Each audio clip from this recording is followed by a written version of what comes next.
As I told you on 9/11, I suddenly realized it was my task to make difficult books readable, which is what I've done on the back table. I sometimes describe myself as a man who reads big, thick, old books and writes modern, small books that anyone can understand. And actually, I rather enjoy it. I don't surf the web. People are disappointed when they run into me sometime and some other counter-jihadist, they go, "Have you seen my website?" No. I don't even go to my own website. I have very little interest in the web except for Craigslist and Yahoo headlines and Drudge. That's it. So I like reading big, thick, old books. I really do. But I thought when I got my books written, in which the Quran was easy to understand, here's Muhammad, easy to understand, all these books on Sharia and everything were easy to understand, I thought, we win. No, we don't even have game.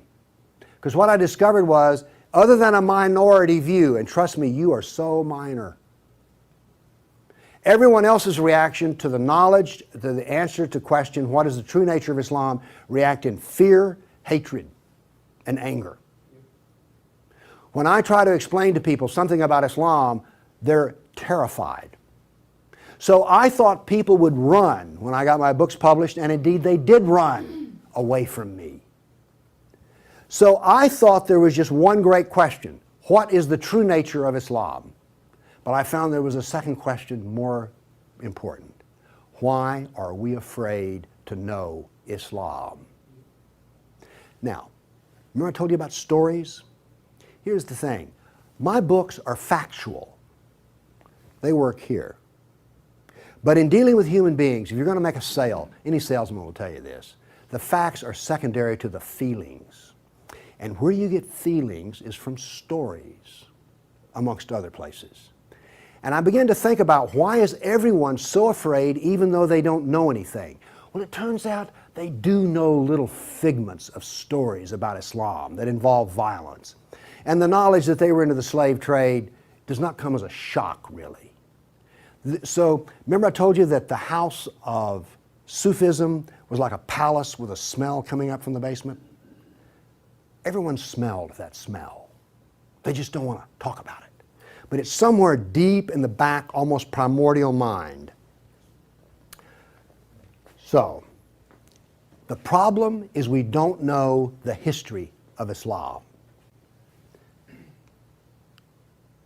We don't know the answer to this question. This is the world of Islam. How did it happen?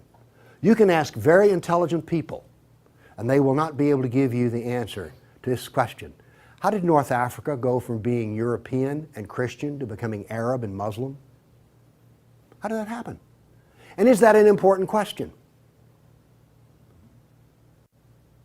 How did the Middle East go from being Christian to Muslim? And is that an important question? I think it's an overwhelmingly important question. All right. Now, to understand how that Islamic world came about, we're going to have to go about and see how Islam entered our world. Now, to do that, Islam entered the world of the Byzantine Empire.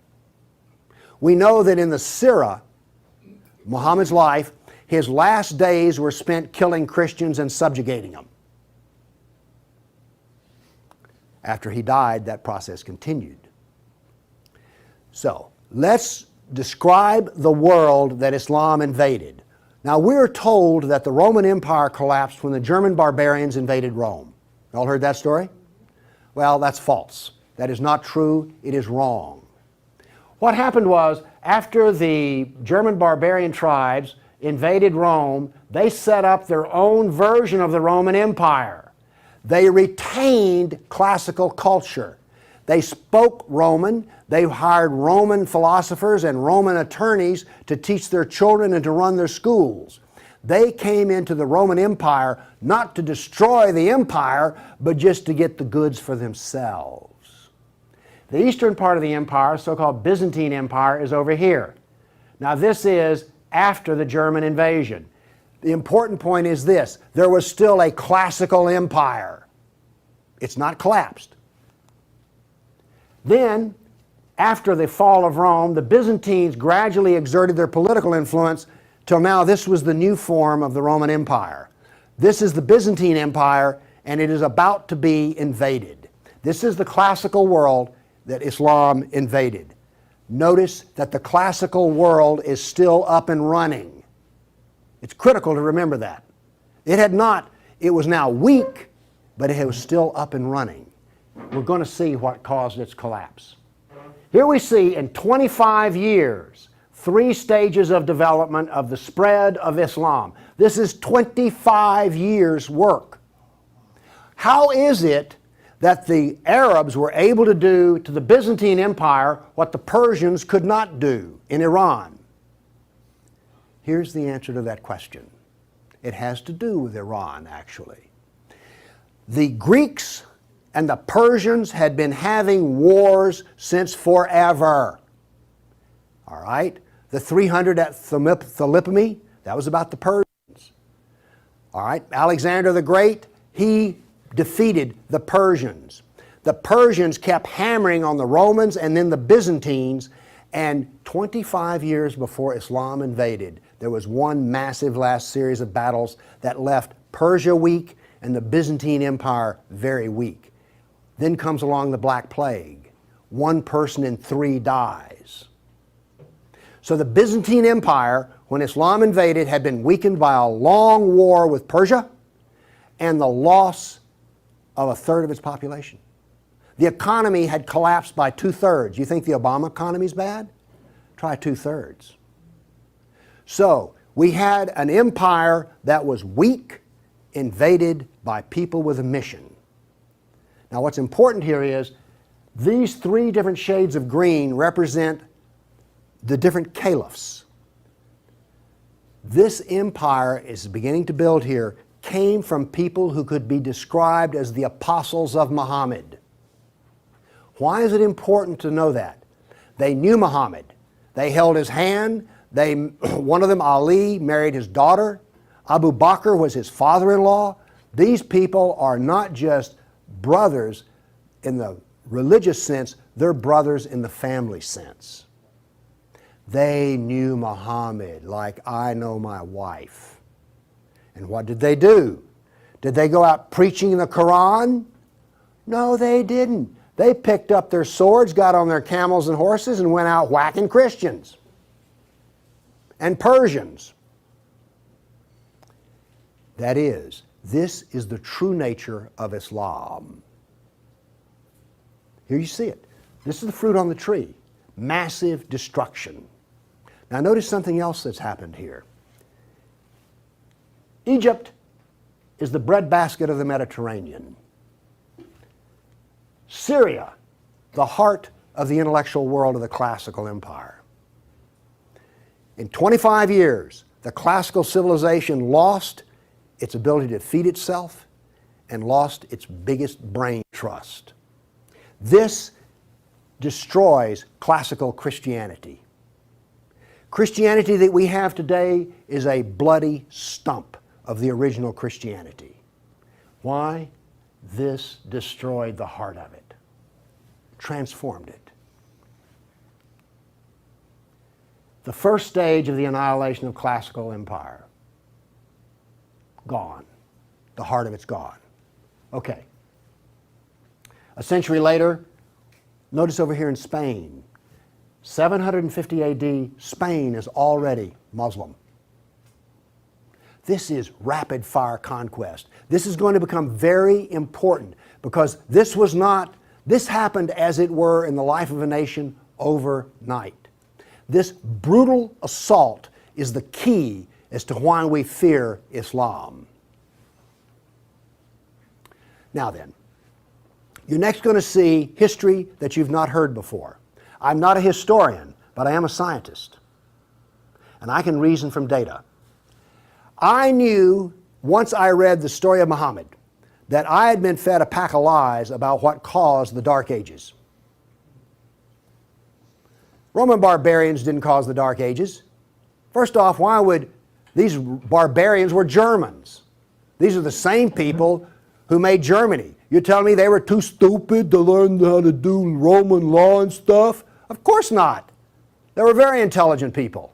They didn't cause the collapse. But that's the classical theory. If you go to Vanderbilt, that's what they'll teach you. Here we go with the data. There has recently been a lot of classical ancient works that have been translated and put into a database format so they can be accessed. There's been massive archaeological research under the ocean and at the edge of the Mediterranean. From this archaeological research, we're able to track history and economies. All right? That figure I gave you about how the economy collapsed, that came from the study of sunken vessels. Because if you're not buying much, if 1 in 10, let's say 1 in 10 ships is sunk, that figure's not that high, but whatever. If you see a lot of sunken ships, there was a lot of ships sailing around. When they go down, the economy goes down. So from this data, we know a lot. And this, in particular, the database of ancient documents, gives us 548 battles that Islam fought against the classical world. This is all new information.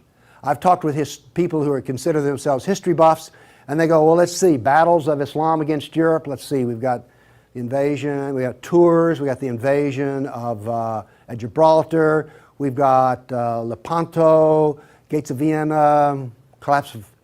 Okay, that's 5. You talk to a historian, and those are the 5 battles they can scratch up. And I remind you, you can have all of these slides if you just send me an email for it. Okay, what does this new data show us? It shows us this. See the white spots? They're brand new battles. They're going to change to red. These are new. Every time, I want to show you this all over again. Every tick is 20 years.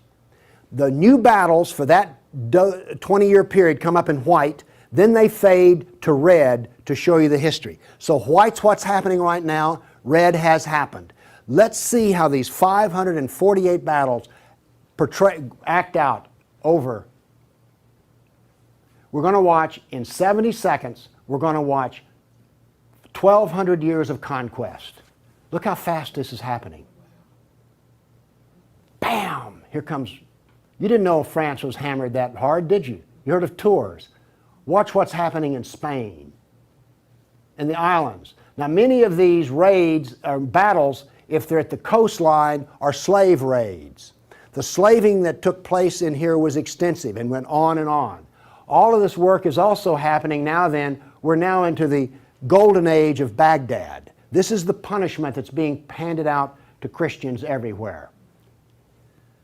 In Spain, after one battle, there were knights' heads were cut off and they made a pile so high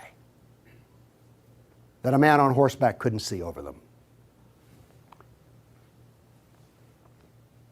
All of the European civilization in North Africa is now gone. I have a question. Have you read the 13th tribe? No. Okay. Now, pretty soon, and by the way, there will be a period of time, and you can see the clock running up here, there will be a brief blip of 5 battles that occur in North Africa, the Barbary Pirate Wars. We're on there. Okay? Now then, Byzantium has fallen. Now then, Eastern Europe is being hammered. Notice that it is relentless. It doesn't stop. This is the history that you're never told about. This is the history that explains how all of this came about. Now then, they're getting slower because Islam is becoming weaker.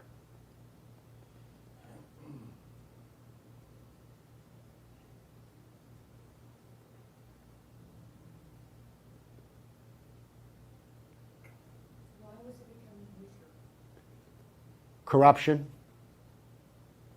All empires collapse from the inside ultimately. Okay. I say that what caused the collapse of classical civilization was not the invading German barbarian tribes. I say that classical civilization was destroyed by Islam. Now comes the question, why do we not want to know that? We're going to answer that question.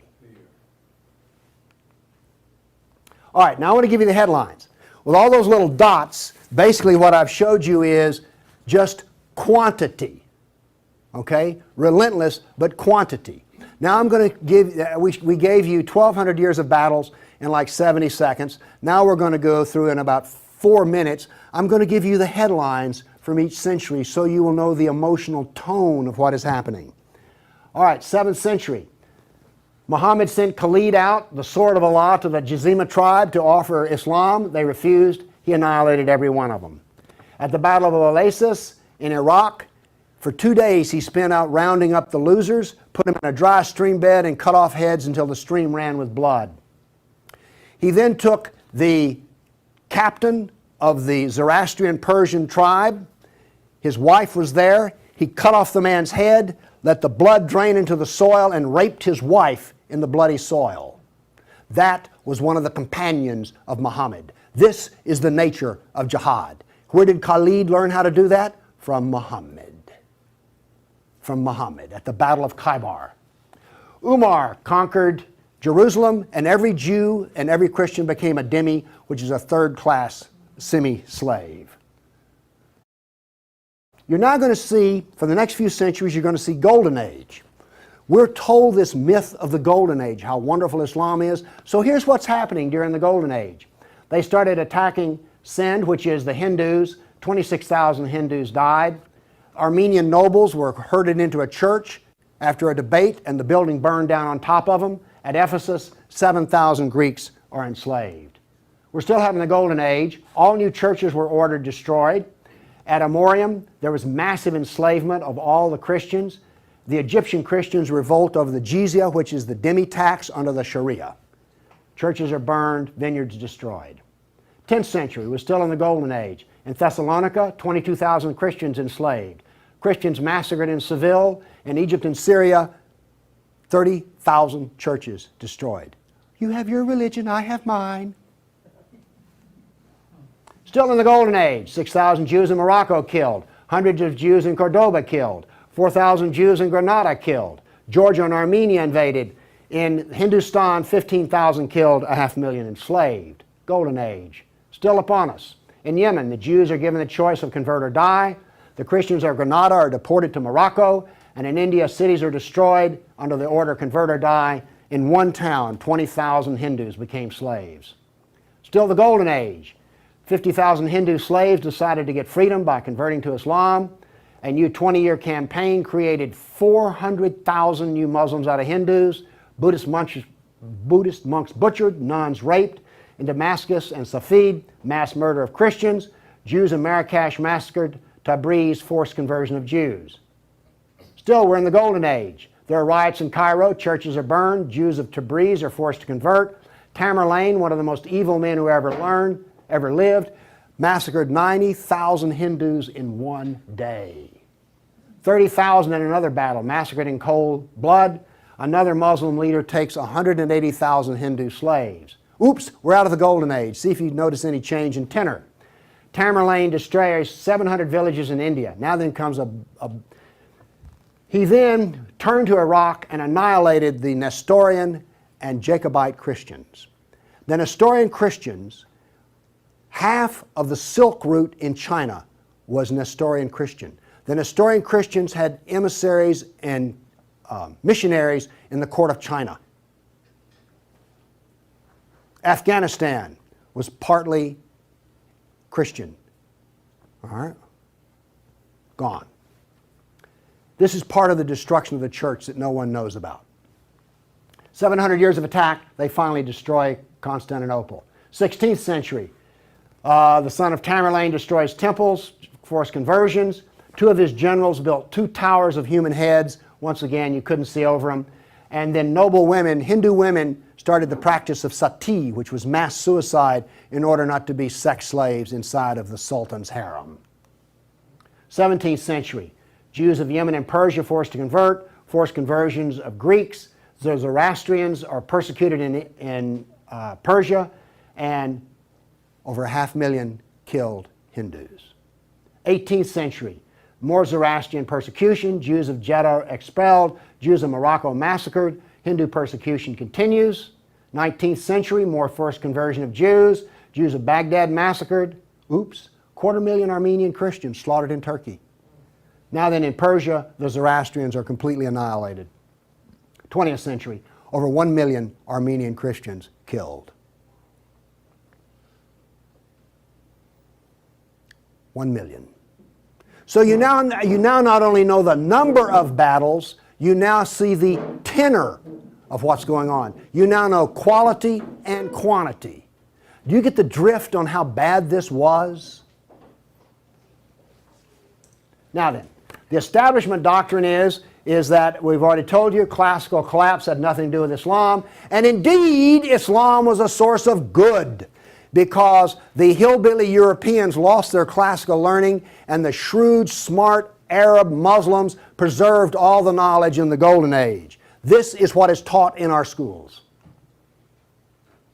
I maintain that it was annihilated by Islam. Okay, we've been talking about land here. I now want to talk about water because classical civilization was based upon the Mediterranean Sea. Egypt was part of the Mediterranean world. It was not part of the African world, okay? Because to go from Alexandria, Egypt to Nigeria was a lifetime. But you could get on a ship and be there in 10 days. Does this make sense? It was cheap transportation. You could haul a ton of grain from Egypt to Rome as much as it cost 75 miles by ox cart. This is important. I'm going to be driving back on the interstate after I finish talking here. I do not expect to be attacked or shot at on the way. I presume that the interstate is safe travel. It used to be that way under the Roman peace. That ended. The importance of naval work, as many as 500 boats could be in the harbor of Constantinople. The collapse of the freedom of sea. Let me show you something. Now we know this from history, the data. Rome used to communicate with France by boat. After Islam, they went overland through the Alps. Why did they do that? There was no longer freedom of the sea.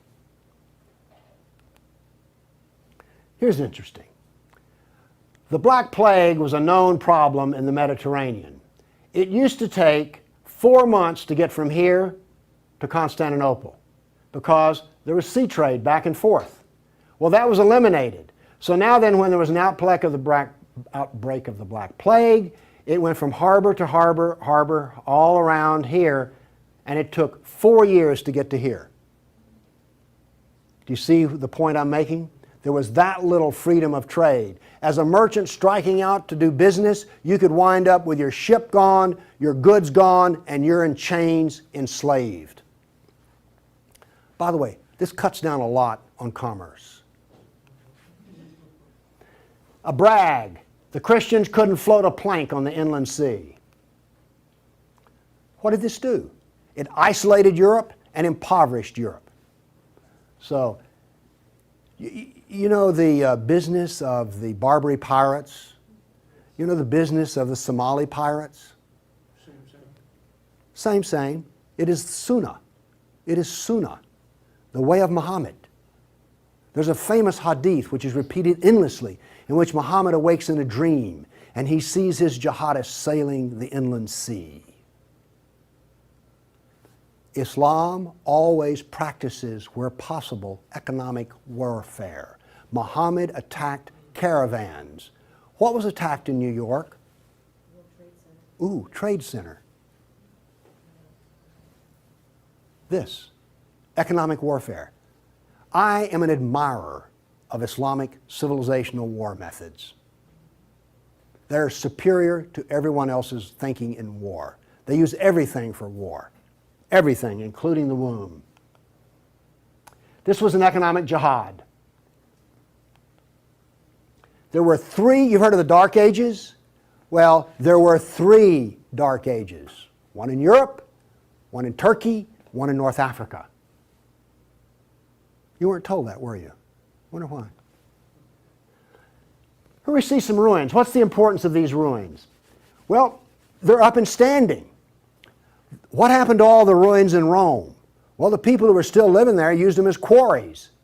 They harvested them. The Colosseum remained simply because it was so big. What does this tell us here? If all this stone is still stacked up, there were no people. The invasion of North Africa was so brutal and so fast that it actually left in the harbor a layer of silt. Here's how that happened. North Africa used to be farmland, irrigated farmland. The Romans, clever men that they were, put along the roads in North Africa olive trees for shade and for keeping the road fixed for free. Because what would happen is you would bid on buying a lease on a stretch of Roman road in North Africa. You maintain the olive trees and the road, and you got to keep the olives. So the Romans got money from selling the lease, and then they got the road fixed for free, and somebody has a business making money. Is this clever or what? That all ended because the invading Arabs were not farmers, they were herdsmen. The people there were Christian, and so therefore when the average Arab family would own 50 goats. They put their goats out into the fields of Christians, and the Christians as dhimmis had no right to protest. Between death and the erosion of the crops, there was this produced a layer of silt in the harbors. So that's how brutal, hard, and fast came about this collapse of economy in North Africa. What was left for a European economy? Furs, lumber, swords, and slaves. We're now really getting to one of the points where we don't want to know this history. Anybody here all real proud about how some of your ancestors were taken off a coast in Italy and then put into a harem in North Africa? And now you have children from that who are distant relations. You see, you may have distant relations in the Arab world you don't know about because 1 million Christians were sold into slavery. And by the way, the Venetians helped to do that. And another embarrassing piece of news is this. The Jews were very big in the trans-Mediterranean slave trade. Nobody comes out of this looking good. No one looks good. Are you also beginning to see, like, I don't think I want to know any more about this history at all? Okay? Are you catching on here? All right. Now, the other thing we're told that's so bad about Christianity and so pitiful about those poor Muslims are the Crusades. Who's ever heard this? Well, the Crusades, oh, that's so embarrassing. Gosh, you know, we got out of Europe, we went over there and invaded the Arab lands, and then we killed them and hurt them, and like, oh, I've heard preachers wallow in pity about how drastically bad the Crusades were. All right, first off, Islam, remember, destroyed 30,000 churches. The Jews and Christians were dhimmis. There was infinite number of brutality against Christians. Christians were fleeing the Middle East, and the Byzantine emperor appealed to the Pope, help us, please. Now this was a big thing to do because the Byzantine emperor and the Pope did not get along at all. But these were desperate people. And what did the Pope look out and see? This is the world that he saw in 1100, the time of the First Crusade. Well, let's see, this much of Spain is Muslim, and we're getting our behind kicked on a regular basis. Oh, well, this Christianity's gone. Oops, this Christianity's gone. And look at all the battles in the non-Christian, in the areas that are still Christian. Do you see the geopolitical problem that the Pope was facing here? This was not just some, you know, we'll saddle up, get on our horses, and go steal from them Arabs, which is what you're told. This is the political picture. But now then, let's do this. Let's look at a battle map for the Crusades. Let's be fair. I showed you the jihad map. Now here comes the Crusade battle map.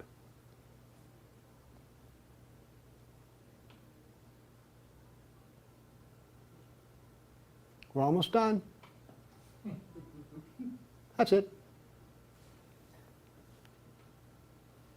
Now we're told that the Crusades are the moral equivalent of jihad. And therefore we need to be ashamed and whine and cry. All right. The Crusades were defensive, lasted 300 years, and the last one was over 800 years ago. All the jihad was offensive, lasted 1,400 years, and it's happening right now. In all probability, some Christian is being slaughtered in Nigeria today. Now, Is this moral equivalence?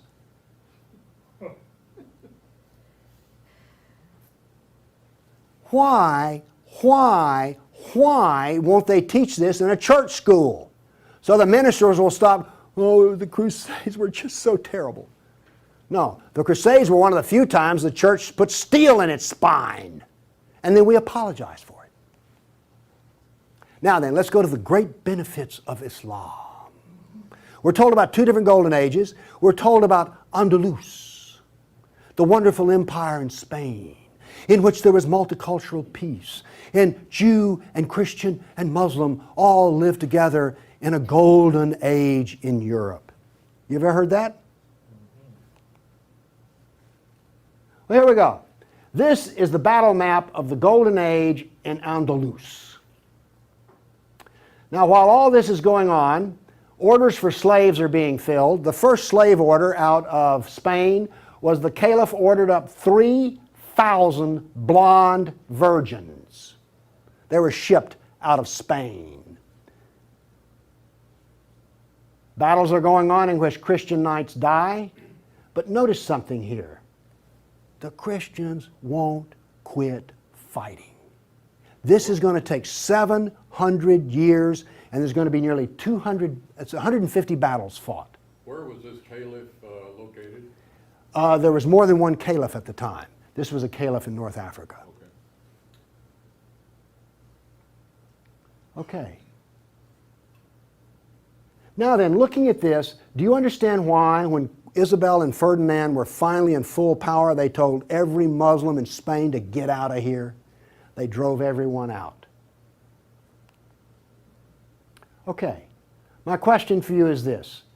Was Andalus a multicultural golden age or a reign of terror? I claim it was a reign of terror, and it was not a golden age at all. And yes, there were a few people who had it good. The elites had it good. There were some rich Jews and rich Christians that had it good. Also, otherwise, there was constant war, slavery, and Christians had to wear robes so you could tell a Christian from a block away. And a Christian couldn't carry a sword, and they paid special taxes. And then we come to the question, why are we told this story? Now we have the Baghdad Golden Age. Here we go. This is all the battles that are fought during the period of the Golden Age in Baghdad. Now, not only are they as busy as they can be killing Christians, but they're also busy establishing the Sharia doctrine. They're also busy establishing the Hadith doctrine. And they're also busy in doing things like slave trading. You know all those exotic photo pictures you've seen of the harem? They're sort of pre-Playboy sexy, beautiful women in gauzy outfits. All of those women were Christians. Less romantic sounding, isn't it? The other thing that's happening in Baghdad is this. A new philosophy is being generated in which there is no cause and no effect. This turns out to paralyze the mind. Okay, those were all the battles that were fought during the mythical Golden Age. Okay. During the Golden Age, Christians and Jews were dhimmis, Christians were sex slaves. Here's one that gets me. During this Baghdad Golden Age, they evolved a philosophy in which there were no laws of nature and there was no cause and effect. I'm a scientist. We work off of two laws, the law of contradiction, does the data contradict the data, and the law of cause and effect. I've just explained to you why out of their Golden Age, why you don't find Muslims getting Nobel Prizes in science. You cannot be a scientist and not believe in cause and effect. You just can't. Won't work. Now then, the Christians did all of the vaunted translation of the Golden Age text, and get this. We're told that this was such a great peak of learning, they destroyed 90% of the books. And we're told that the remaining 10% they preserved is like, oh, this was the Golden Age. Oh, we live in eternal gratitude to the Muslims. If they had come along, we'd have had 100% of them. Presented with a library in India, the largest library in the world was a Buddhist library in Nalanda. They came to him and reported the existence after they had conquered, and they said, "What shall we do with the library?" The order from the general was this: if it contains any information that is in the Quran, we already have it, burn it. And if it contains any information that is not in the Quran, it is false, burn it. The same was done with most all of the libraries. And why are we told this was some wonderful golden age that preserved knowledge for us? Ottoman Empire, 1683. The reason I have this up here, Islam in Europe. That's the world today. I've now explained to you how this world came about. It came about through relentless, brutal persecution of everyone who was not a Muslim. Now then, let's change to modern times. All of that work stops in 1922. This works off a database of 19,000 jihad attacks since 9/11. There are things like this. I know the date, the country, the city, how many are killed, how many injured, and a description. Now, when you present a guy like me with 19,000 pieces of data, I start asking questions. How do we make this make sense? So let's make it make sense. By the way, you did hear all about these 19,000 attacks in the Tennessean and the local newspaper, didn't you? You did hear about this. It was on the nightly news. We heard about Fort Hood. Oh, the workplace incident. Oh yeah, I got that. All right. Anyway, moving along here. This, by the way, is where all these took place. I just think that's interesting. And you'll notice something. This is the Islamic world, and it all centers around it. But notice how much is happening in Europe. Okay. I take the data and I parse it and I divide it. I use Islamic doctrine to analyze this data. What does Islam insist on? Well, in my first lecture, I told you they're fixated on the kafir, right? So I use the kafir to analyze this data from an Islamic standpoint. See, I'm the ultimate multiculturalist. No, really. I'm the only person you've ever met who analyzes Islam on the basis of Islam. Here we go. Here we have, in the last 10 years, the total number of attacks. In the green, we have Muslim on Muslim violence. You mean a Muslim will kill a Muslim? Really? They're doing it in Syria as we speak, right? Remember Iran, Iraq? Okay. Then we have the only one I care about. I mean, my motto here is sell weapons and intelligence to the loser. I'm very serious. You think I'm joking. I know. Okay, here's our story right here. Stays pretty level. That's interesting. By the way, there's hardly a day in which there's not a jihad attack. Modern jihad is relentless, just like classical. Oh, by the way, one of the things this curve proves right here, Islam is bad for Kafirs, Islam is bad for Muslims. Islam is bad for Muslim and non-Muslim. That's what this data shows us. You want to argue with that? Okay, modern jihad is relentless. But what did we see in the other battle map? It was relentless. There are two types of jihad, against the kafir and against Muslim. You see, every time they kill a Muslim, the reason in Syria they're killing other Muslims, they're not real Muslims. Okay?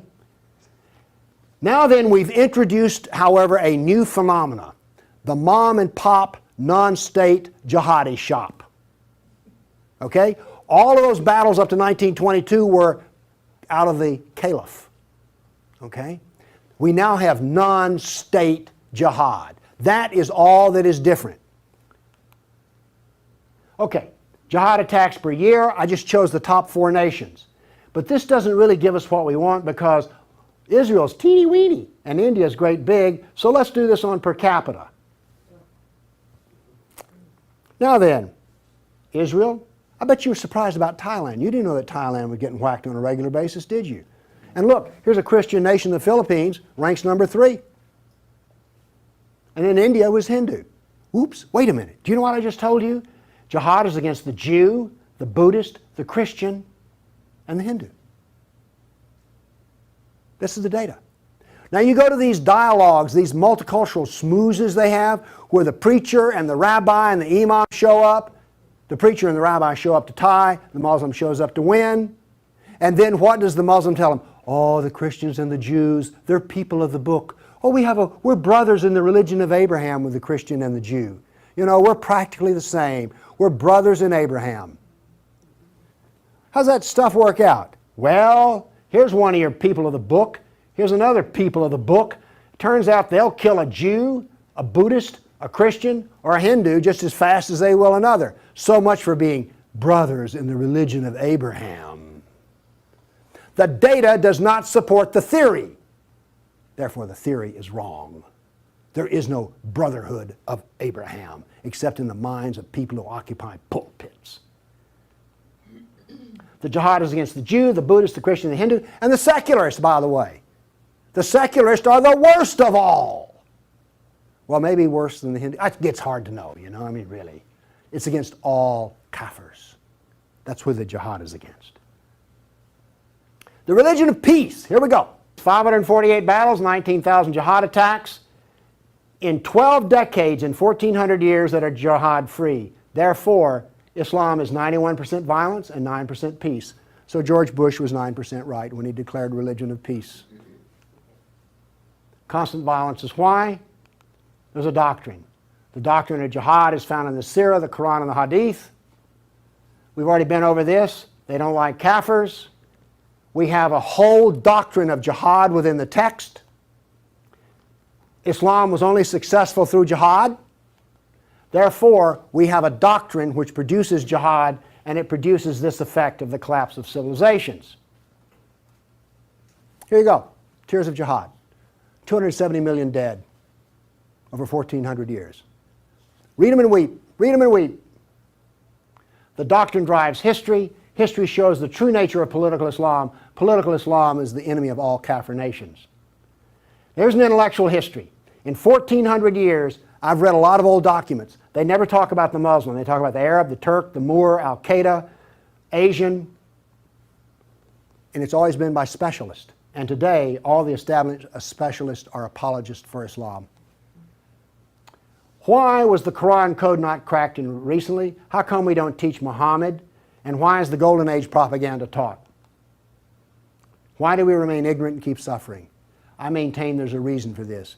I maintain that this constant brutality over the centuries has produced in the Western mind the equivalent of the abused dog, the beaten wife, and the raped child. We do not think correctly. Everybody's seen the beaten dog that when you approach it? That is the Western mind. We deny the attacks. How much jihad is ever reported? The churches will not even admit that a Christian suffers anywhere. Fear. Muhammad used fear. Any public critic of Islam has a certain fear element there. Guilt. Oh, we haven't treated Islam right. If we treated him better, everything would be good. We don't teach the history. We humiliated. Who here is going to go home and brag about how your ancestors were slaves, how your history was annihilated, and that all we teach is the lie of the Golden Age? Have you not noticed since 9/11 how bitter and angry politics has gotten? The reason is we're not allowed to get angry at the enemy, so we get cranky with each other. We're powerless. Anybody want to debate about this? The abuser. Muslims will not admit they sold a single slave or ever killed a person. They're arrogant and self-confident. Islam is perfect. Word Islam means submit. They expect submission out of us, and they get it. Islam is the victim. After 9/11, I heard this. The real victims of 9/11 were the Muslims. You heard that anywhere? After 1,400 years of jihad, brutality, enslavement, theft, deception, rape, annihilation, and insults, the Kafir mind has become identical to that of an abused victim. Our only solution is to face our history and welcome it and embrace it. This is exactly the way we will heal our nation, is the way we heal a person who's been brutalized. You have to go back to the original event. And this is why we are afraid. Thank you.